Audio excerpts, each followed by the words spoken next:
Welcome back to another episode of Legacy Replay, where we take a look at classic games with a set of fresh eyes to see if they still hold up today. So far, we've analyzed a game that, while groundbreaking at the time, now feels pretty flawed, and another that still plays tremendously well today. So, with the recent release of 3D All-Stars, I thought what better game to cover than the ever-divisive Super Mario Sunshine.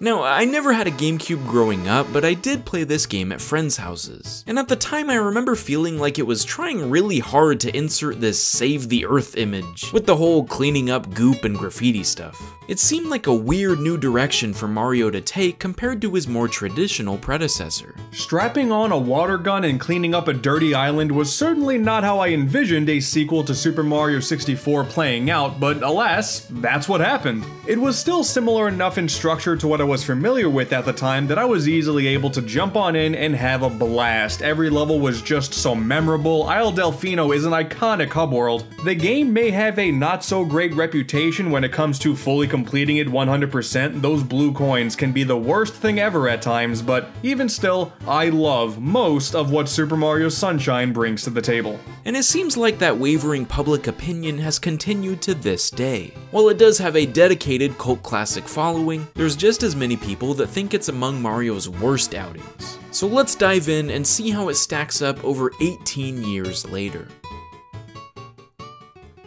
I wanted to start with Sunshine's positives because they really do help the game stay afloat. Oh, come on, who wrote this? Before fully playing myself, I remember thinking all the levels look too samey. I mean, everything's a beach. Why don't they have the variety of Mario 64? Ice Mountain, Fireland, Inside a Clock? But after spending more time in each stage, it's clear that they do have their own defining features while also maintaining a very cohesive theme throughout. Sunshine's aesthetic is probably its best quality and what people tend to mention first when defending it. And I can see why. Mario's on a tropical vacation and it is gorgeous. Delfino feels like a real place with its own residents going about their lives, and all the other locations you'll visit are just hanging around in the background. You're not simply jumping into portals to new worlds anymore. You gotta help save an actual island and make it all pretty again. And these levels are all things you'd expect to see in a tourist hotspot. A theme park, bustling docks, a luxury hotel that's most definitely had a murder or two. Despite their initial appearance, the 7 main stages all feel unique once you've mucked around in them. But even further, due to the way they structure each of the shine sprites, they now have the ability to tell a story as you progress. My favorite areas are Gelato Beach and Noki Bay, because in both of them you get to see a cute little tale unfold.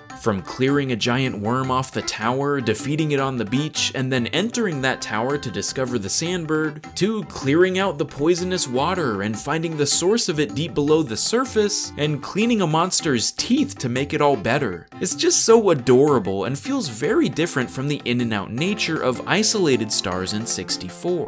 There is a flip side to that coin though, and it's not great. The biggest change this time around is that you must complete 7 shines in consecutive order in each of the 7 stages to unlock the final boss fight. So while it does lead to a more cohesive progression in the different areas, there's virtually no choice now in terms of which shines to tackle. One of the best aspects of Mario 64 was that you could choose whatever mission you wanted to in order to reach that 70-star threshold and beat Bowser's big green booty. And within each level, you could complete almost every star no matter which one you select from the menu. They're all just hanging out, waiting to be discovered. There are a few exceptions of course, but in Sunshine, all of those mainline stars to open Corona Mountain and reach the ending must be done in order and entirely, so if there's a particular one or even a whole stage that you hate to play through, sorry, you're out of luck, bucko. And the final shine, where you just chase Shadow Mario around and squirt him with water, is unbelievably underwhelming. Sometimes it'll be over in just a few seconds and feels really repetitive.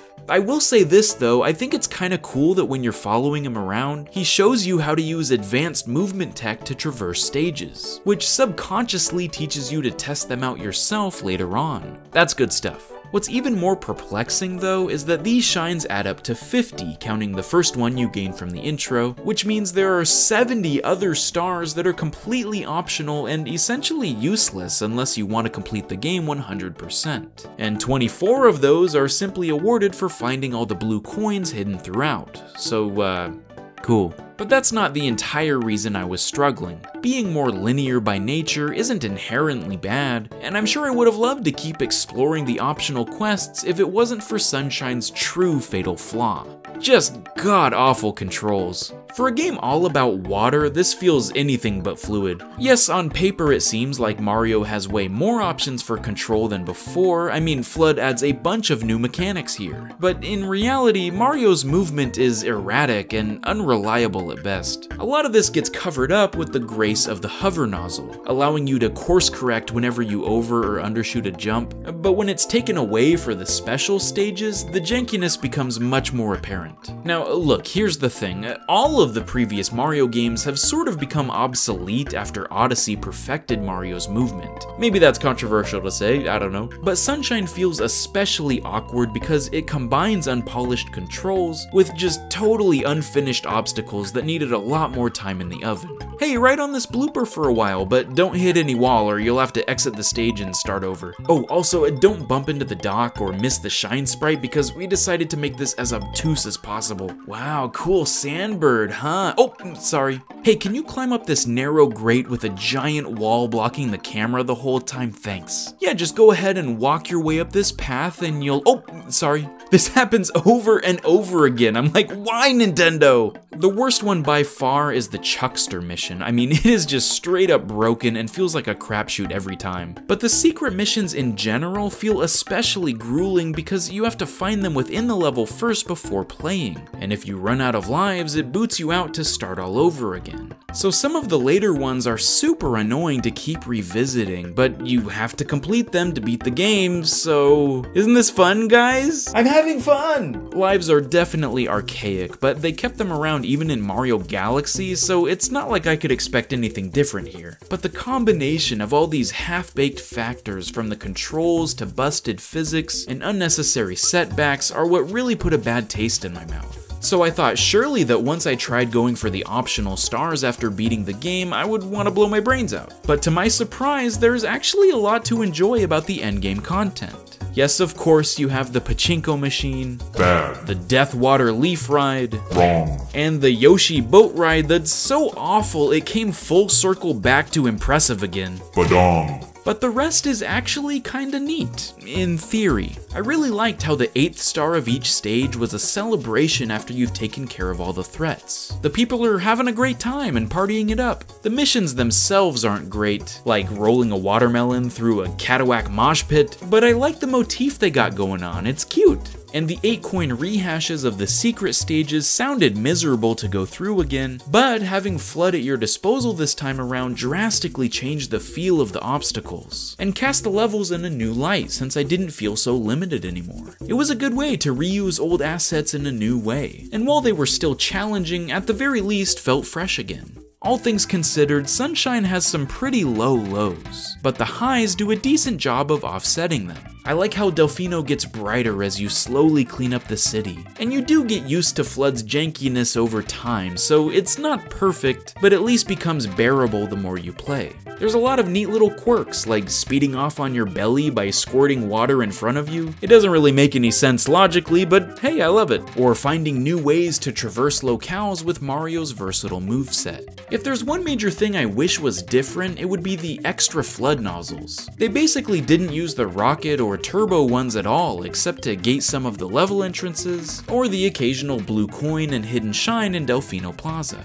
These things are awesome. I would have loved to use them to race on the water instead of those awkward bloopers, or reach new heights for some of the later missions. Yes, they're available in some stages once you unlock them, but they're not really required, and the hover nozzle definitely trumps the others in most situations. I will say that Corona Mountain, despite its own issues, actually does a pretty good job of this. I like liked that you had to switch between the spray and hover modes quickly to get across the spike and flame platforms, and then finish things off by rocketing up into the clouds. I wish there were more stages like this. If you're gonna force these fancy new flood mechanics on me, at least switch it up now and again, come on. That was a cool thing about 64, the different hats you unlock, which you have to find by the way, you don't just get them over time, can totally change how you get around a stage, and some stars require them to collect. But again, it comes down to the structure. Since basically every star is optional, they can get away with this. It's like a bonus if you were explorative. Because Sunshine is much more linear, I get why they had to be more selective. But even in those stages that do require the rocket nozzle, they don't really use it in unique ways. They just focus on really annoying gimmicks and fighting against the controls for the difficulty instead. Super Mario Sunshine feels like the rushed game that it was. It had some cool ideas and clearly wanted to show off the new tech of the time, mainly with its water physics, but didn't get the final coat of paint it needed before heading out to retailers. I would almost certainly rank it among the lower 3D Mario adventures, but I was pleasantly surprised at how far that classic Nintendo charm could take it. It was definitely trying to be something different, and I think it succeeded in that regard. And in a way, that really defines the GameCube for me as a whole, breaking new ground to try and expand existing properties in ways we'd never seen before. And even if I didn't particularly enjoy it myself, I wouldn't have it any other way, because this is how we eventually reach the masterpieces of today. Hey, thanks for watching another episode of Legacy Replay. If you've played Mario Sunshine, what's the verdict for you? Do you still love it to this day, or does it bring back repressed memories you've been trying to get rid of for years? Let me know in the comments below and let's talk about it. If you enjoyed and want to help in the production of more videos like this in the future, a great way to support the channel and gain some cool rewards in the process is by chipping in at patreon.com/snowmangaming. I'll see you next time. Stay frosty, my friends.